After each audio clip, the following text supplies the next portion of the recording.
Well, hello there, everyone. How you doing today on this Monday, August the 12th, year 2024?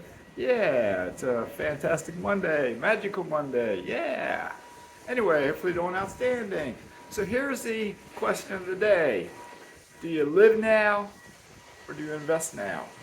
What do I mean by that? So many people struggle with this. And when I say that, the majority of people you know, probably including a lot of you, do not invest because you live for today, right? You live for today.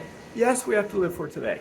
I've been told by somebody I'm friends with, they're an investor, and they said they were told by another investor, you're living too much for today. But this young man who told me that, he's dwarfing all of us with his investments. I mean, he's ramping up pretty quick. He's been on my channel. The person who told this is another investor. That other investor has a kid. He's a single dad. And yet he works constantly because he says he wants to invest now and maximize his investments. And when his kid's older, he'll be financially independent. I raised two boys with a wife. We spent as much time as we could with our kids when they're young. Because guess what? When kids grow up and become teenagers, some of them they still like mom and dad, but they like to do their own thing. You gotta enjoy them while they're young. You gotta live for today with your kids because you don't know about tomorrow. So when it comes to investing, what do you do? What do you do? It's a fine line. Do you come down here to Panama, live in one of these towers here on the beach? See that beach down there? Do you live in the mountains? Do you live somewhere else? Are you working while you're here? Or are you trying to live off your savings? What are you going to do? Well, I'm here to tell you, you can strike a balance between the two. All of you can. All of you. Do not say you cannot do it. Don't tell me that. Don't tell me that. All right? Why am I saying that? Because in 1998, I know for some of you that's ancient history. Some of you might not have been born then, or might be little kids. But for some of you in 1998, might have been working, making $35,000, $40,000, $50,000 a year, right? I took a new job making $23,000 a year. Okay? And that wasn't a lot of money back in 1998. There's fishing boats out there, I think. Yep, I see one out there. I don't know if you can see it. I can't see it in the glare, but if I turn my head, I see it. But anyway, in 1998, I was making $23,000 a year. I still put a tiny bit of money into my 457 plan. Just a little bit sometimes, $25 a paycheck sometimes, $50 a month that was. Other times I might get a pay raise and ramp it up to $100. If my kids got older, I'd ramp it back down because I couldn't afford it. But I kept doing it. And I had money already in savings because I had been working a higher paying job before. So I had money in the stock market. All right? And I also paid extra on my home. All right? Money was tight. Money was very tight. I worked a lot of overtime just to survive. But while doing all that, you can ask my boys. I did as much as I could with them. I volunteered when some of their activities, like such as when they're in the theater. I watched them play baseball. I sat sometimes in their piano class. I worked swing shift, 12-hour shifts on days off. One of my boys in elementary school, I'd go there and I'd volunteer in the library on his library day. And so on and so on and so on. I spent a lot of time with my kids. I also, making very little money, kept investing, kept studying and investing when I could. I did not know about real estate back then. If I had known about real estate back then, I wouldn't have bought my single family home where my mortgage was one of my two paychecks. I would have bought a duplex, triplex, or quadplex. Because then I could still live for today and enjoy my kids while my tenants are paying my mortgage. See what I'm saying?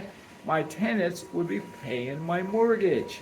So I could live for today, enjoy my kids. Maybe you don't have kids. So you got to find a balance. Enjoy your friends, socialize. But at the same time, figure out how you can invest. I've always said it, and I'll say it again, I'll say it 100 times. The fastest way to wealth for the majority of people is to invest in real estate. Start buying rental property, and your real estate will ramp up. I went from 0 to 25 rentals in 4 years. 4 years, 0 to 25. I got a playlist on my channel, 0 to 25 rentals in 4 years. I'm telling you, if I can do it, you can do it. There's no reason you can't. No reason you can't. Don't give me excuses. Okay? So anyway, Once you ramp up or once you create some wealth, then if you want, you can diversify, you can spread out, you can branch out. I also invest in oil and mineral rights. I plan to ramp up those investments even more. Why? Because they're passive.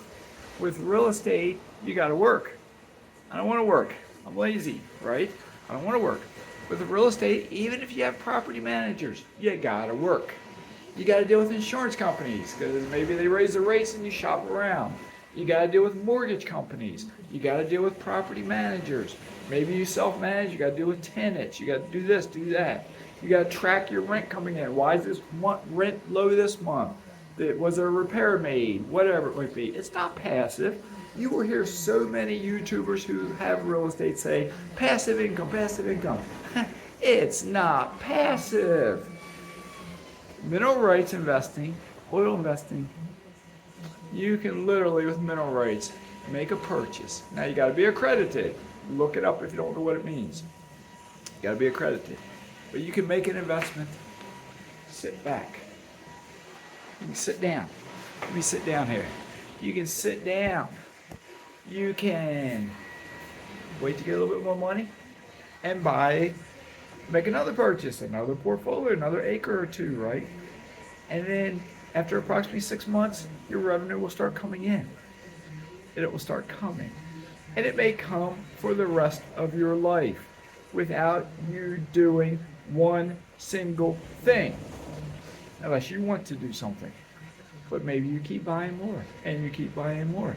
And then maybe one day you're sitting down on your balcony overlooking a beach like I am. Or maybe you're up in the mountains somewhere like I've been.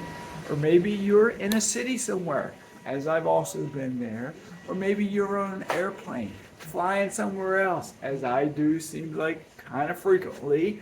Maybe you just do whatever it is that you want to do within the realm of your life and your finances and all that stuff. But you gotta strike a balance. Do you live now? Do you invest now? And I'm telling you, if you do a little investing now, and maybe you gotta suck it up a little bit. You can't live as much as you want. You do a little bit of investing now, and then you can live as much as you want just a short time later. Imagine, go from 0 to 25 rentals in 4 years or 5 years or 10 years. And then do whatever it is that you want. Whatever it is that you want. All right? You have any questions? You have any comments? Do you doubt me? Do you doubt me? I'm telling you, you can do it. All right.